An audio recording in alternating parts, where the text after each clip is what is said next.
All right, y'all. So, still working, and so we'll hop into another conversation.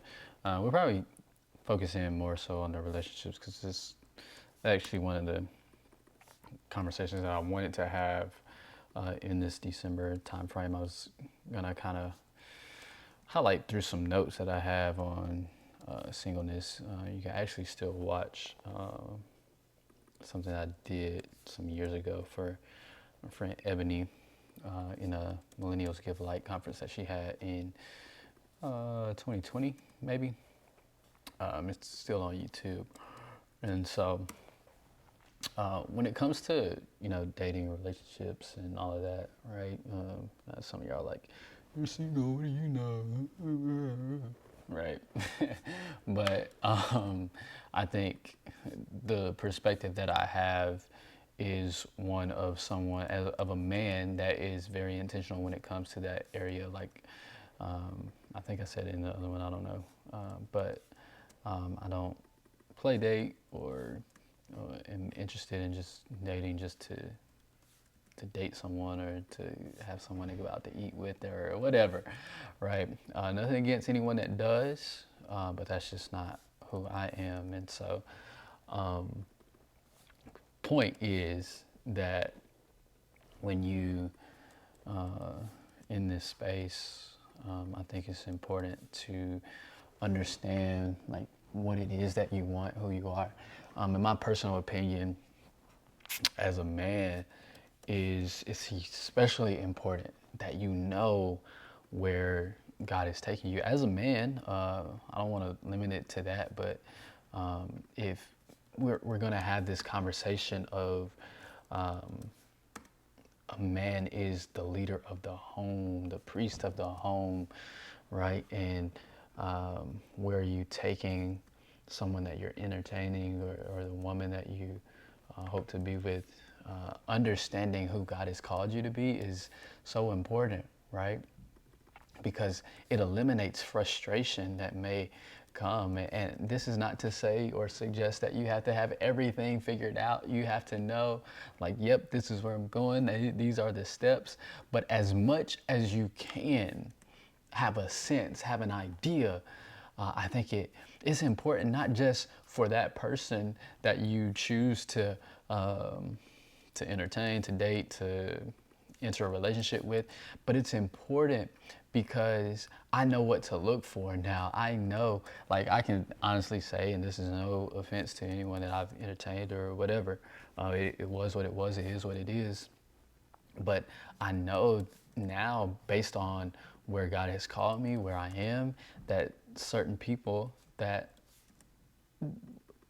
were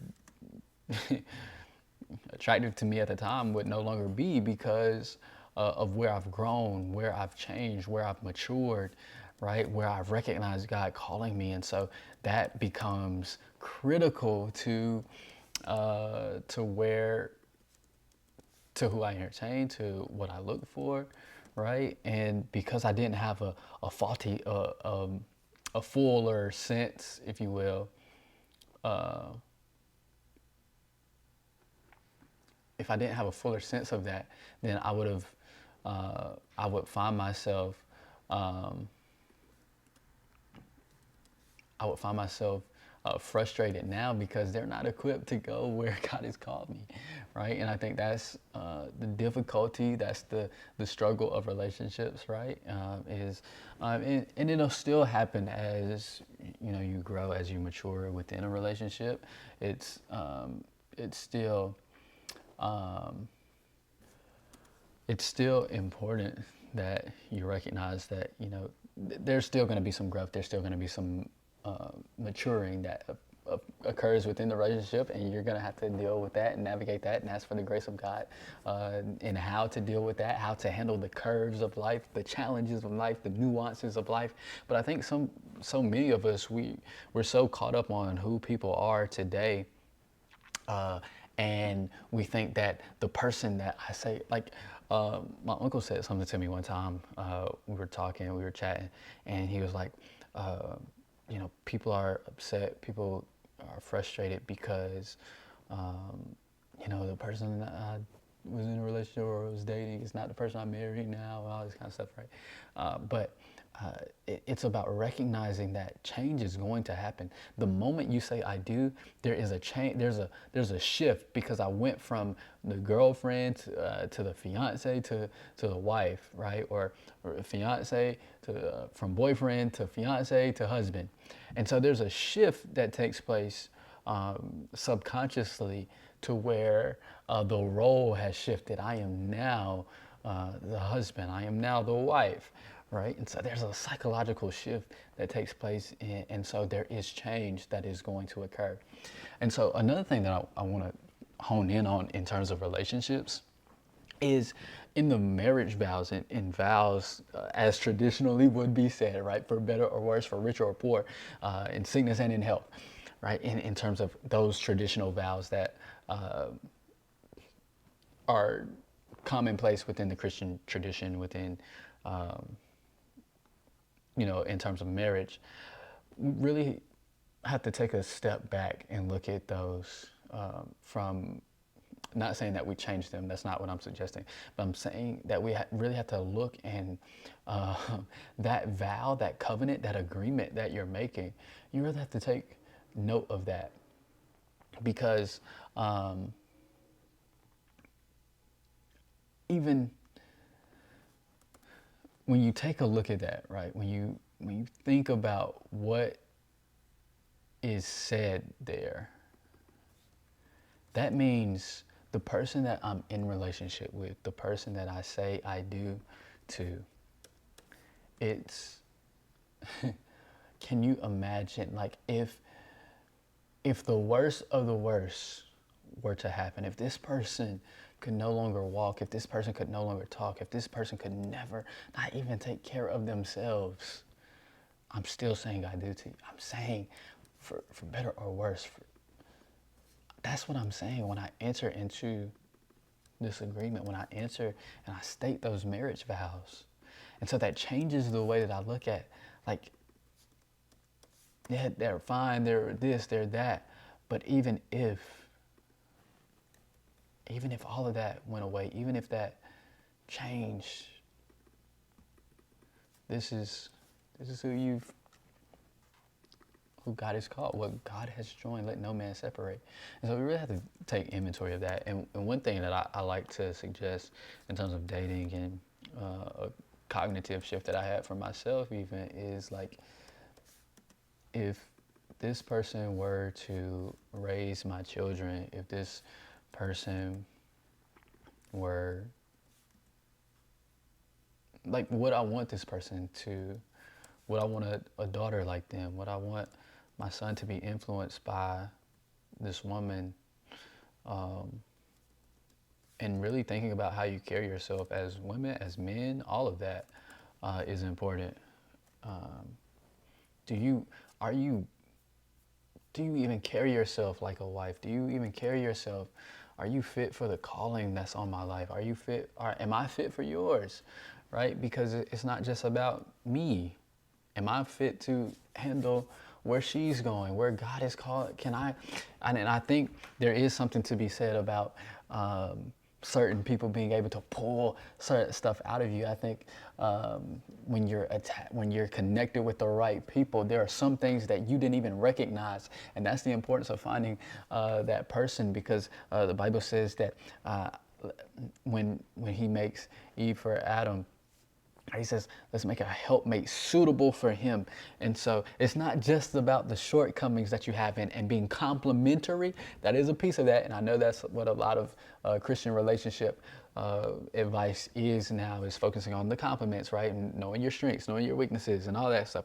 But also a part of that is taking it and saying, this is,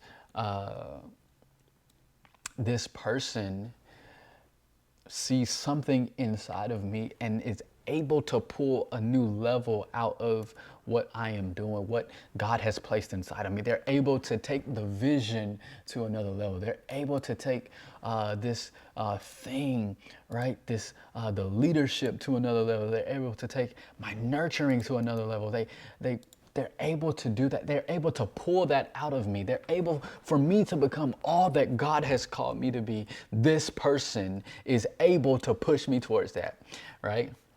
And I think that's an important part of knowing who to entertain, knowing what to entertain when it comes to those relationships. But yeah, so I think it's important to think about, is this person equipped? Would I want children that embody or have the characteristics of this person? Do they represent me well? So an intentional man is going to look and do that investigative work, to do that evaluation. The evaluation began, if he's an intentional man, the evaluation, ladies, began before he even approached, right? It began way before. He's evaluating the social media platform. He's evaluating how you present yourself, how you post yourself online, how you present yourself, how you carry yourself, right? What you wear, what you put on, right? All of these things, he's evaluating those things. He's looking at it and seeing, does this person fit? Can I take this person with me to corporate America? Can I take this person with me to church, right? Are they going to represent me in rooms that don't compromise who I am, because I know I'm called, I know I'm anointed, I know I have a vision on my life, I know I'm called to be an entrepreneur, and I know I'm going to be in rooms with multimillionaires and billionaires, and so is she going to get in the way of the deal? Is the language that she uses, right? Is the music that she listens to, right? All of that matters. All of that, not saying that you have to dilute who you are, but it is important to know that the person is looking at all of that and taking all of that. An intentional man is taking all of that into account, right? And so the investigation began way before he even approached or even was interested. And I think to know that some of those things have been already established, like just based on how you present yourself, that if he has taken that step, or if he has considered, he's at least considered the cost, right, of what a potential relationship enters in. I understand maybe you just ran into someone and you were interested and all that, right? You can work through that. However, and so there may not be much behind it, but I know this process can be weeks, it can be months of just evaluating it. That's kind of why I think my approach to this is also knowing that community is important a lot. So a lot of the argument is, where are the men and things of that nature. I'm a firm believer in having those platonic friendships with people, and being in community and being in large groups where there are, both genders represented, because that is a potential place and space for you to meet through mutual friends, right? You may have a platonic friendship, but they may know someone, right? That, hey, this is so-and-so, right? And you can meet that way. But all in all is to say that when it comes to relationships, there are things that we must consider, right? There are things that I think are important for us to consider when it comes to relationships, not just being caught up on the outward appearance, and not being caught up on things that are temporary or temporal, right? But also considering, like, this person, man, like, this is someone I choose to do life with. I choose. Love is definitely a choice, and relationships are definitely a choice. But this person is who I choose to do life with. This is who I choose, like, for better or worse, in sickness and in health, for richer or for poor, right? I think that's important to note, that as you begin that investigation, as you begin dating, as you begin interviewing for the position of husband, for the position of wife, that we consider these things. For the position of the mother of your children, the father of your children, or have you considered these things? How do they interact? Right? If that is your desire to have children, but how do they interact? How do they navigate these situations that are important to me? It's important to consider those things. And so I think we have to get past just the physical sense. I think it is important. There is room and there is space for that. And also, let me speak to this too before I kind of end this video. In terms of rejection, in terms of a lot of times when it comes to that, we like to suggest that they didn't see the value in who you are. And that sounds great. They didn't see the anointing that was on your life. They didn't recognize the gift that you are. And that's all cool. That's all fine. That's all dandy. But I think there is something to say that it wasn't that. Maybe it wasn't that. Maybe you two just, there wasn't a connectivity, there wasn't a receptivity to where you're going, and where maybe they do recognize that you are gifted, you are called, but I am not the one that's supposed to cultivate that. In that sense or that manner, maybe we are better off as just friends. And so it's important that we don't harbor on the rejection that we may feel. We may not harbor on that rejection in the sense of this person wasn't interested in me romantically. It's not a reflection of me. It's not a reflection of them. It's just, hey, this is for what it is. This is what it is in this relationship. And maybe they come around, maybe things change, right? But the point of the matter is to not hold on to rejection, not to hold on or harbor on someone who wasn't interested.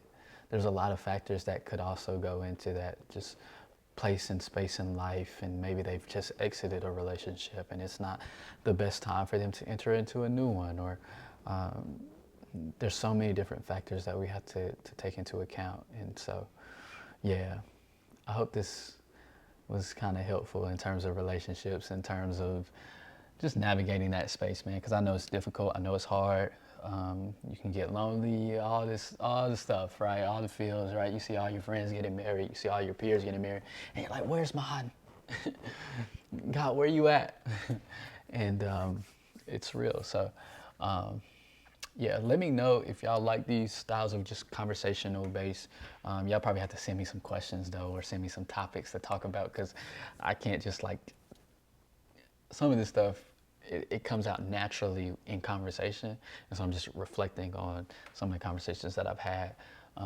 It's kind of a little difficult, I ain't gonna lie, but maybe if I had some questions of things to navigate, and we'll see how to work that out. Let me know if y'all like this style of content. I'm just talking through some things, not in the formal podcast sense, or not a sermon or whatever, but just talking through some things as I work through some things, and bring you into some conversations that I've had, and things of that nature. So that's going to do it. Like and subscribe to the YouTube channel. I appreciate everyone that watches, that listens, that supports in any form or fashion. And so, yeah, J. Cole, till next time, peace.